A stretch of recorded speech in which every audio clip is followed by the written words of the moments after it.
एक छोटा सा बच्चा था, कोई 7-8 साल का। एक दिन वह अपने पिता के पास आया और उसने पूछा, पिताजी, क्या ईश्वर ने यह संसार बनाया? पिता ने कहा, हाँ बेटे। बच्चे ने फिर पूछा, तो ईश्वर को किसने बनाया? पिता रुक गए। बच्चा फिर बोला, और ईश्वर से पहले क्या था? पिता चुप हो गए। यही प्रश्न हर सभ्यता ने पूछा है, हर दार्शनिक ने पूछा है, हर धर्मशास्त्री ने पूछा है, और जो सच में जानते थे वे चुप हो गए, जो नहीं जानते थे उन्होंने उत्तर दे दिया। आज हम एक ऐसे शब्द की यात्रा पर निकलेंगे जो सुनने में बहुत सरल है, शून्य, पर इसकी गहराई ऐसी है कि जो उसमें उतरा वह लौटकर नहीं आया, या यूं कहो वह लौटा तो सही लेकिन बदला हुआ लौटा।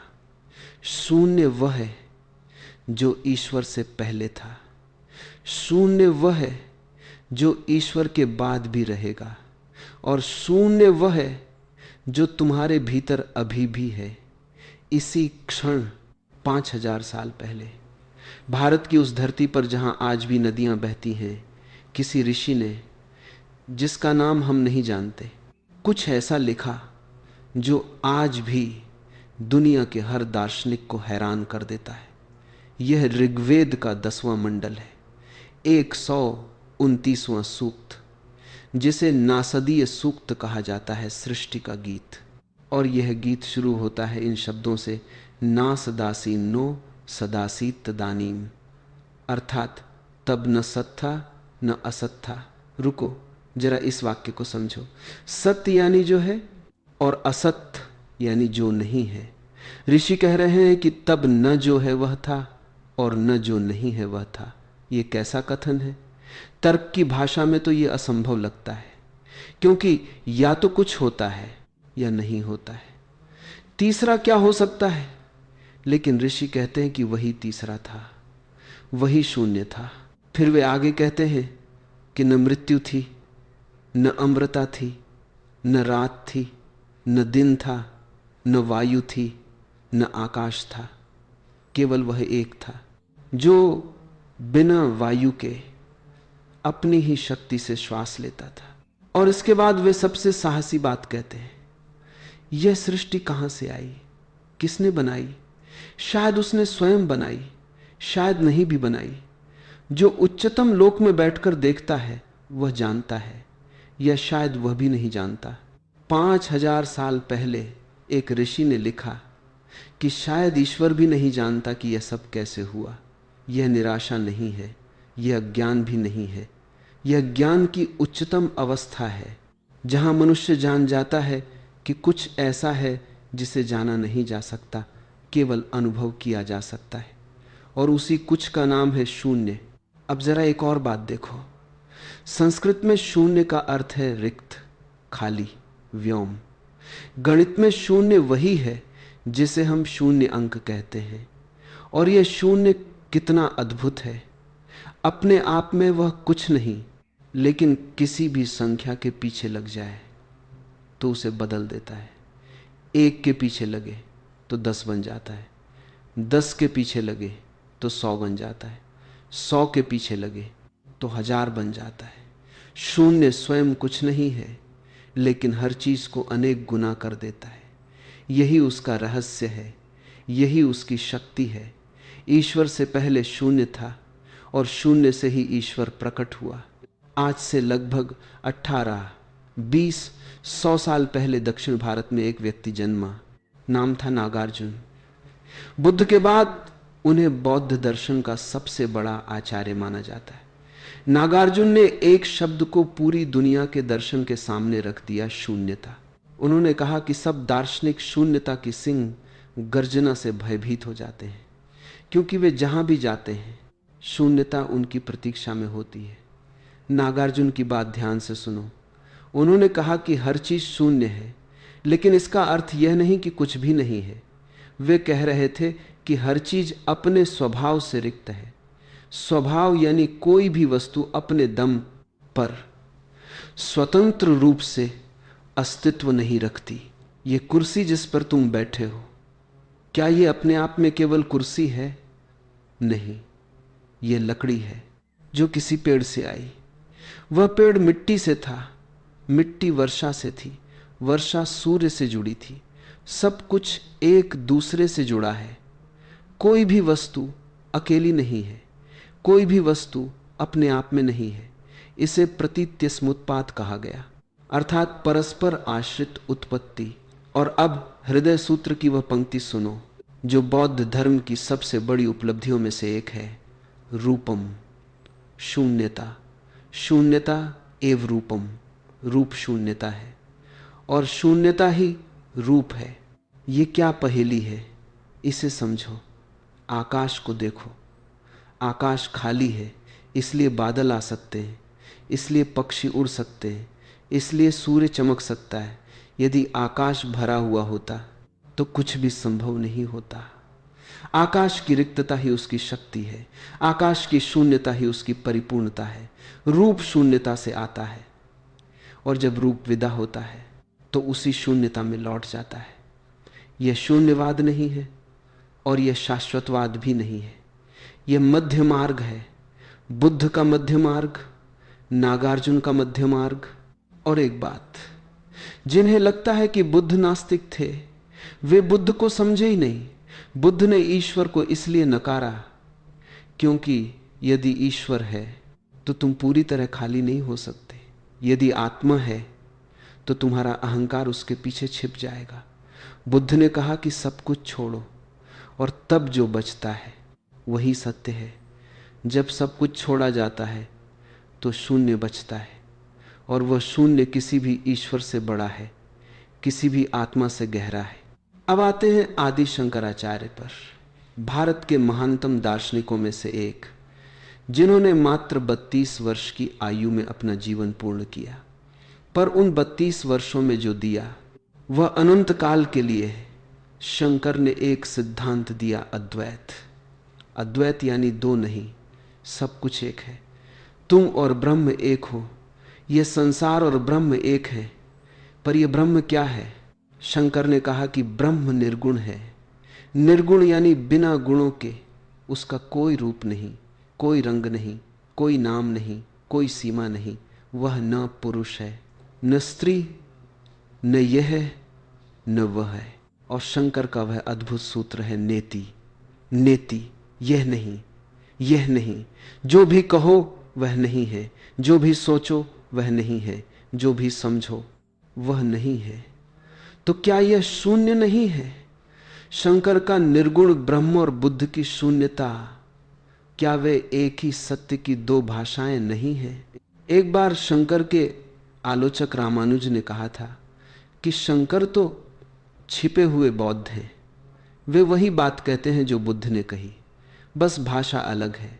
जहां बुद्ध कुछ नहीं कहते हैं वहां शंकर सब कुछ कहते हैं। यह विरोधाभास अद्भुत है, शून्य ही पूर्ण है। यह बात गणित में भी कहीं कहीं दिखाई देती है। अनंत को किसी भी संख्या से बांटो, वह फिर भी अनंत की ओर संकेत करता है। और शून्य को शून्य से बांटो तो उत्तर अनिर्धारित हो जाता है। जहां गणित रुकता है वहां अध्यात्म शुरू होता है। अब मांडुक्य उपनिषद की ओर चलो। यह सबसे छोटा उपनिषद है, केवल 12 मंत्रों का, लेकिन शंकर ने कहा कि यह एक उपनिषद ही मोक्ष के लिए पर्याप्त है। मांडुक्य कहता है कि चेतना की 4 अवस्थाएं हैं। पहली जागृत, जब तुम जागे हो। दूसरी स्वप्न, जब तुम सपने देखते हो। तीसरी सुषुप्ति, जब तुम गहरी नींद में हो। और चौथी तुरीय। तुरीय क्या है? यह कोई साधारण अवस्था नहीं है, यह उन तीनों अवस्थाओं का साक्षी है।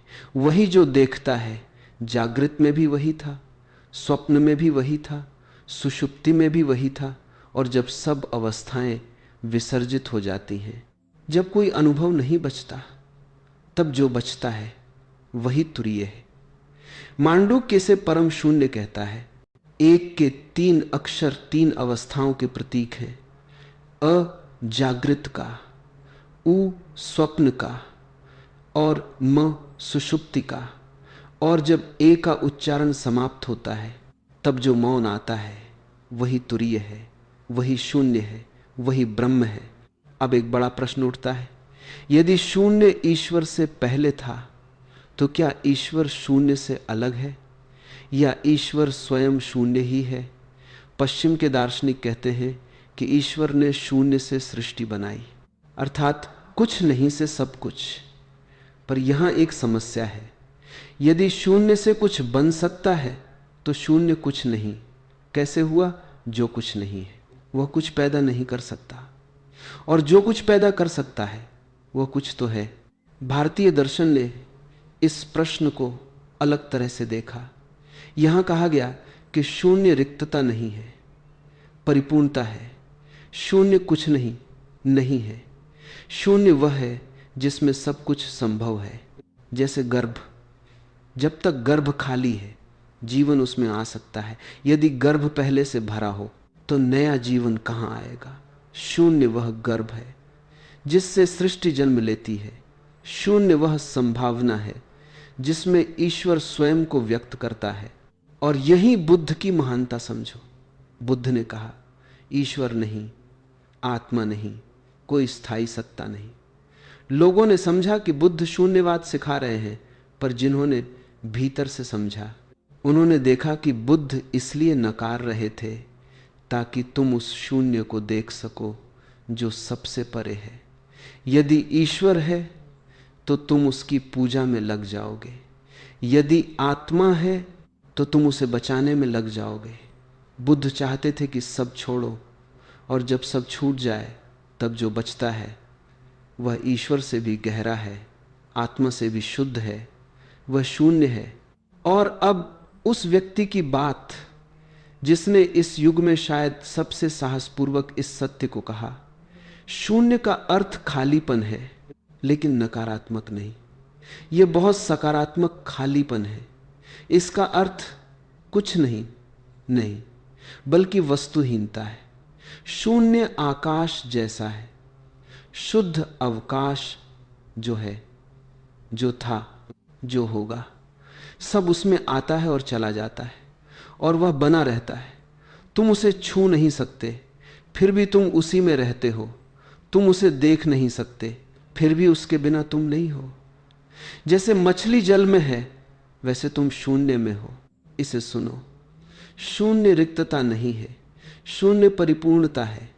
हम खाली शब्द से डरते हैं, हम शून्य शब्द से डरते हैं क्योंकि हमने मान लिया है कि खालीपन का अर्थ अभाव है और अभाव का अर्थ दुख है।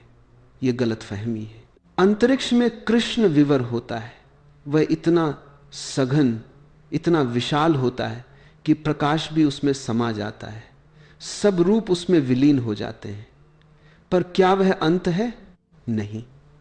वैज्ञानिक कहते हैं कि वह किसी नई सृष्टि का प्रारंभ भी हो सकता है। जो कृष्ण विवर में समाता है वह कहीं और किसी नए रूप में जन्म ले सकता है। मृत्यु नए जन्म की भूमि है, शून्य नई सृष्टि की कोख है। तुम्हारे भीतर भी एक शून्य है। वह शून्य तुम्हारी परिधि पर नहीं, तुम्हारे केंद्र में है। परिधि पर सब कुछ है, विचार, भावनाएं, इच्छाएं, भय, पर केंद्र में शून्य है। और तुम हर दिन उस शून्य के पास जाते हो जब गहरी नींद में होते हो, उस क्षण जब स्वप्न भी नहीं होता, जब मैं भी नहीं होता, उस क्षण तुम शून्य होते हो। और उस शून्य से जब लौटते हो तो तरोताजा लौटते हो। क्यों? क्योंकि शून्य परिपूर्ण है, शून्य से ऊर्जा मिलती है, शून्य ही स्रोत है। जरा इस पर रुको। हर रात तुम मरते हो और हर सुबह जन्म लेते हो। वह मैं जो रात को सो जाता है ठीक वैसा ही वापस नहीं आता। सुबह जो आता है वह नया होता है, थोड़ा बदला हुआ, थोड़ा भिन्न। और यह यात्रा कहां से होती है? शून्य से। रात के उस गहरे मौन में जहां सपने नहीं होते, तुम शून्य में थे, तुम ब्रह्म में थे, तुम उस परम सत्य में थे जिसे बुद्ध ने शून्य कहा और शंकर ने ब्रह्म। और अब सबसे बड़ी बात, सुनने में सरल पर समझने में जन्म लग जाते हैं। तुम स्वयं शून्य हो। अहंकार शून्य से डरता है, इसलिए हम हर समय कुछ न कुछ भरते रहते हैं। मन में विचार भरते हैं, जीवन में काम भरते हैं, रिश्तों में अपेक्षाएं भरते हैं, घरों में सामान भरते हैं। क्यों? क्योंकि यदि सब हट जाए तो शून्य सामने आ जाएगा और उस शून्य में मैं नहीं रहेगा। अहंकार शून्य से इसलिए डरता है क्योंकि शून्य में अहंकार टिक नहीं सकता। अहंकार भरने से जीता है। यदि सब भरा हुआ है तो अहंकार सुरक्षित लगता है, और यदि भीतर खालीपन आ जाए तो अहंकार मरने लगता है। यही मृत्यु मोक्ष है, यही मृत्यु समाधि है। इस विरोधाभास को समझो। बुद्ध एक रात बोधि वृक्ष के नीचे बैठे थे। उस रात उन्होंने सब कुछ छोड़ दिया, सारे विचार, सारी अपेक्षाएं, सारी इच्छाएं, और अंत में मैं भी। जब सब छूट गया तो क्या हुआ? सब मिल गया। जब मैं नहीं रहा तो पूरी सृष्टि मैं हो गई। यही शून्य है। जिस क्षण तुम शून्य हो जाते हो उसी क्षण तुम सब कुछ हो जाते हो। शून्य ही पूर्ण है। यह गणित का सूत्र नहीं, अध्यात्म का सूत्र है। जब शून्य सभी संख्याओं का आधार है, जब शून्य के बिना कोई संख्या पूरी तरह समझ ही नहीं जा सकती, तो शून्य सब कुछ है, शून्य पूर्ण है। और जब तुम शून्य हो जाते हो तब तुम पूर्ण हो जाते हो। यही वो उत्तर है जो हर दार्शनिक को चुप कर देता है। दार्शनिक पूछता है ईश्वर से पहले क्या था? शून्य उत्तर देता है चुप्पी। और ये चुप्पी खाली नहीं है, ये परिपूर्ण है। ये वह मौन है जिसमें सब शब्द जन्म लेते हैं। ये वह अंधकार है जिसमें सब प्रकाश उत्पन्न होता है। यह वह अवकाश है जिसमें सब ब्रह्मांड तैरते हैं। एक कथा है, एक शिष्य ने गुरु से पूछा मोक्ष के बाद क्या होता है? गुरु चुप रहे। शिष्य ने फिर पूछा समाधि में क्या दिखता है? गुरु फिर चुप रहे। शिष्य ने तीसरी बार पूछा ब्रह्म क्या है? गुरु ने कहा यही। शिष्य बोला यही क्या? गुरु ने कहा यह चुप्पी उत्तर नहीं है, यह उत्तर से परे है।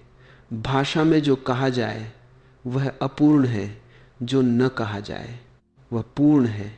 शून्य भाषा से परे है, शून्य विचार से परे है, शून्य दर्शन से परे है। इसलिए जो जानते हैं वे चुप हो जाते हैं और जो नहीं जानते वे बोलते रहते हैं। नासदीय सूक्त के ऋषि ने कहा था। शायद वह भी नहीं जानता। यह अज्ञान नहीं है, यह ज्ञान की परम अवस्था है। जब तुम जान जाते हो कि जानना असंभव है, तभी जानना शुरू होता है। यही विरोधाभास शून्य का स्वाद है। और अब मैं तुमसे एक काम करने को कहूंगा। यह कोई बड़ी क्रिया नहीं है, यह कोई कठिन साधना नहीं है। बस एक क्षण के लिए रुको, सब विचारों को जाने दो, सब प्रश्नों को जाने दो, सब उत्तरों को जाने दो, और इस क्षण में जो बचता है वही शून्य है, वही तुम हो, वही ब्रह्म है। बुद्ध ने उसे शून्य कहा, शंकर ने उसे ब्रह्म कहा, ऋषियों ने उसे न सत कहा न असत कहा, किसी ने उसे आकाश कहा।